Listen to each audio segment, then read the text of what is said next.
Salve Maria, que é outra resposta à nossa fé mariana, né? Contra esse indivíduo, esse sem noção, Rafael Pablo, apologeta protestante leigo, né? Olha só, Maria sempre virgem. Ele tá reagindo aqui o vídeo do pastor, ex-protestante, professor Eduardo Faria, que se tornou católico.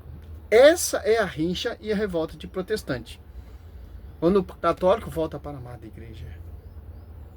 Estava de fato. Eu falava assim, gente, Maria foi mãe de Jesus e ela concebeu Jesus virginalmente. Mas depois que Jesus nasceu, ela foi viver a vida dela com José e tiveram filhos, normal. E eu ainda falava assim, isso não atenta em nada contra a santidade dela, não é pecado você casar e ter filhos. Mas aí quando falava na Bíblia lá os irmãos de Jesus, eu falava, gente, aqui tá óbvio. Né? Até que eu tive que fazer toda uma elaboração teológica a esse respeito. E hoje eu vejo que é muito claro na Bíblia que Jesus não teve irmãos, né? Maria não teve filhos. Isso é muito claro. Nesse trecho que nós acabamos de ver, tem algo muito importante e que já mataria o vídeo inteiro. O fato do ex-pastor confessar que quando ele lia o texto com naturalidade, recebendo no texto o significado... Matar como? O cara reconheceu, o cara parou de ouvir esse fundamento, essa visão protestante, que Maria teve outros filhos, que Maria não é virgem, que não é maculada, que não é santa, que não foi assunta ao céu, etc. O professor, ele passou a ouvir o magistério. Quando você passa a se ouvir o magistério, você não segue somente a escritura. Magistério, tradição e escritura. Você entende como ele elaborou teologicamente com a doutrina da Sã Igreja que ensina, e os pais apostólicos que acreditam nisso, que Maria não teve outros filhos. Maria foi sempre virgem. E continua assim. É simples, cara. O cara conheceu a verdade. Porque o cara foi buscar conhecimento. Deixou o Espírito Santo entrar no seu coração, o verdadeiro. Não aquele outro Espírito Santo que vai inspirar pessoas que vão pregar vários Jesus de frente, não. E deixou ser amado por essa mulher. A mãe do Messias. Aquela que gerou Emanuel. Aquela que é virgem. Entendeu? Na Bíblia, buscou contexto bíblico, mostrando que a Bíblia é o produto, é infalível. Produto e linguagem infalível, que vem da tradição e o magistério. Que interessante, conheceu a verdade. E reconheceu que tudo que ele pregou, tudo que ele viveu no protestantismo, realmente é uma farsa. Maria sempre virgem.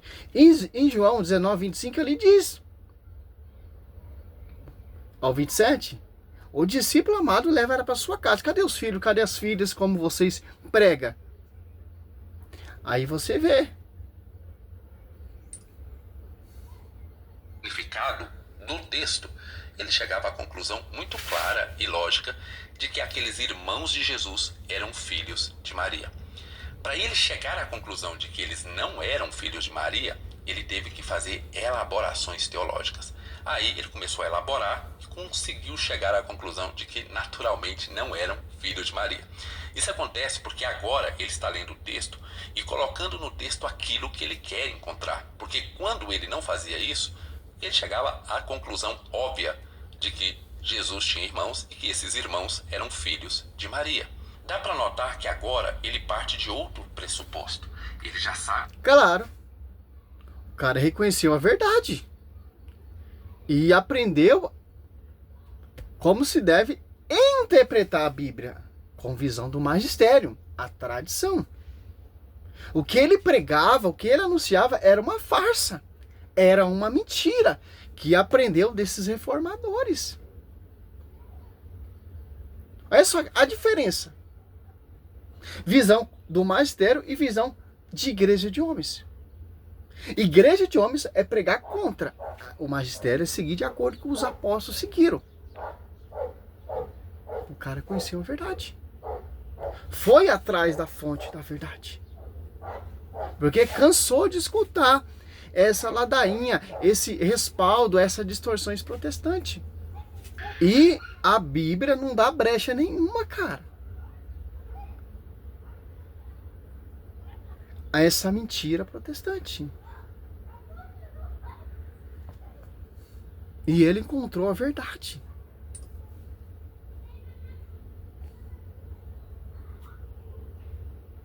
Sabe que ele precisa precisa colocar no texto algum significado que leve a entender que aqueles outros irmãos não são filhos de Maria. E agora ele começa a ler o texto com este pressuposto. Ele não deixa o texto falar por si mesmo.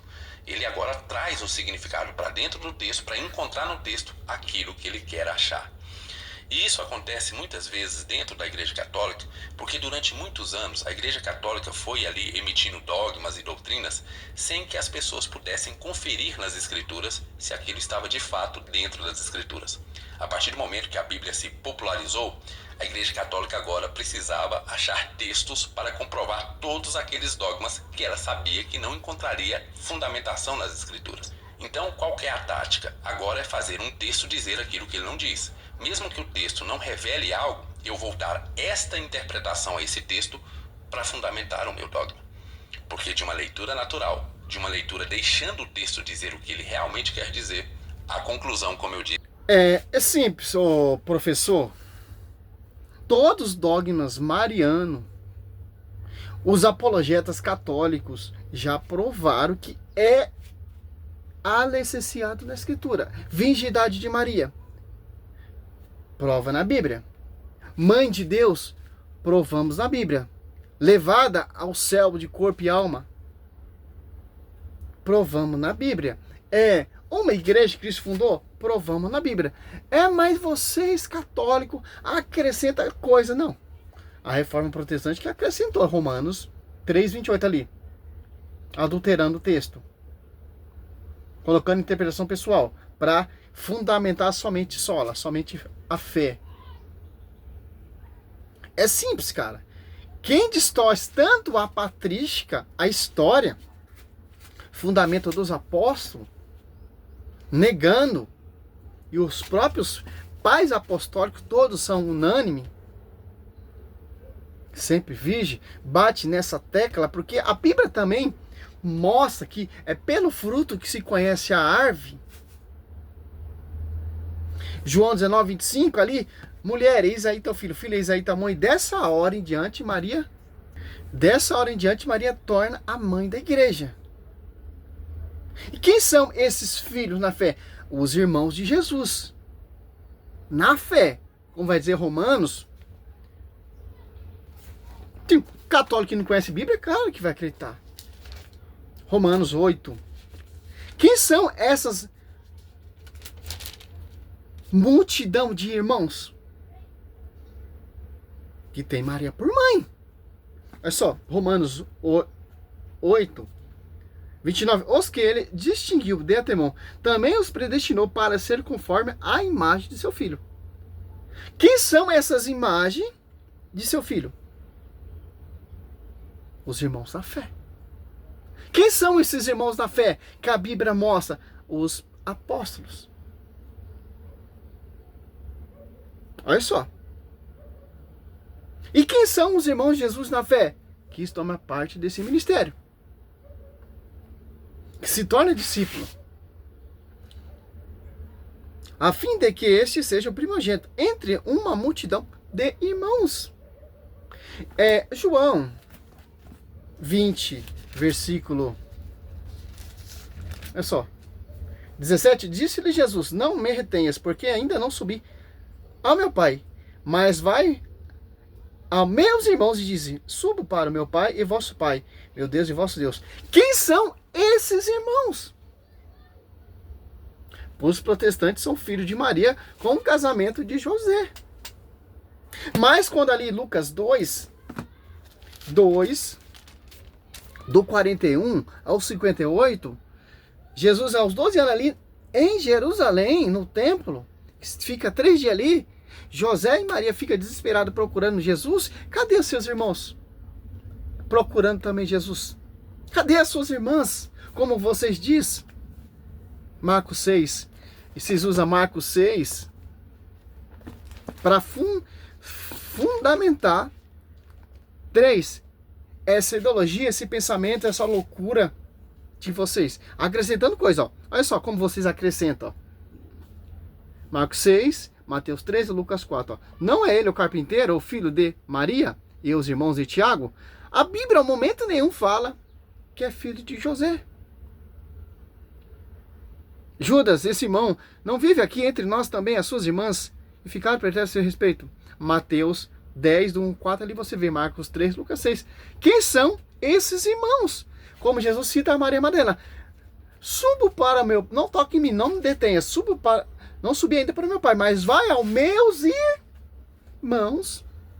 As apóstolos 1,14, Maria está ali orando junto com os apóstolos e os irmãos, que são os irmãos na fé. Olha só a diferença. A Bíblia mostra. E o cara chegou a esse conhecimento que ele estava pregando, que ele estava anunciando, era uma mentira, uma farsa. Ao contrário, interpretação pessoal, Pedro 2,20, da Escritura. Quando o cara se converte para o catolicismo, como Paulo se converteu ali do judaísmo, ele chamou tudo de cocô.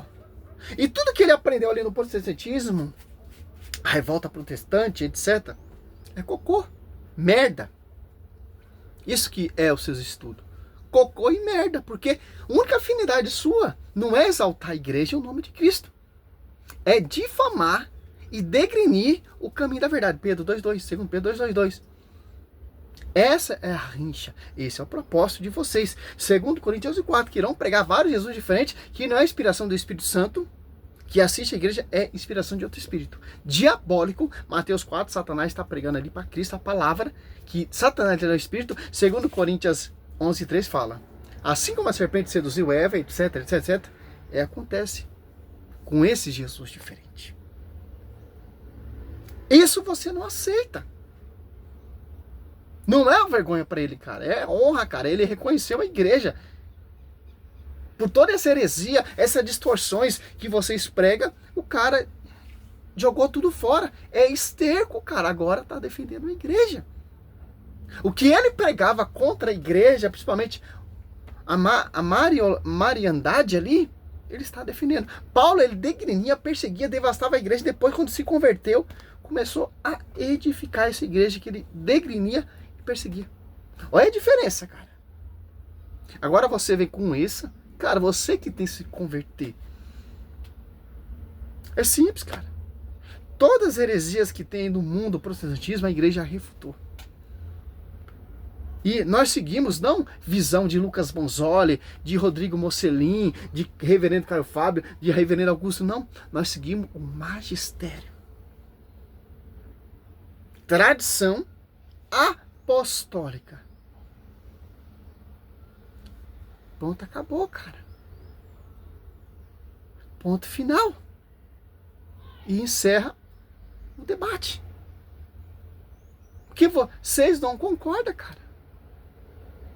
Tava vendo lá um debate do Diácono e do Lucas Bonzoli, cara. O Diácono refuta o Lucas Bonzoli, mas o cara não aceita. Que foi refutado com a Bíblia, lá São Jerônimo traduziu a Bíblia, qual tradução São Jerônimo usava, ele mostrou. E o Lucas Bonzoli está insistindo que ele está errado. É tipo de protestantismo, cara. O ego não reconhece. O professor aí reconheceu que ele estava errado e voltou para a igreja. Está defendendo a igreja. Muitos aí apologetas que não reconhecem. Continua no erro. Persistindo no erro. Por quê? Ganha muita coisa a falar mal da igreja. Interessante, né? Salve Maria, sou missionário, servo Roberto.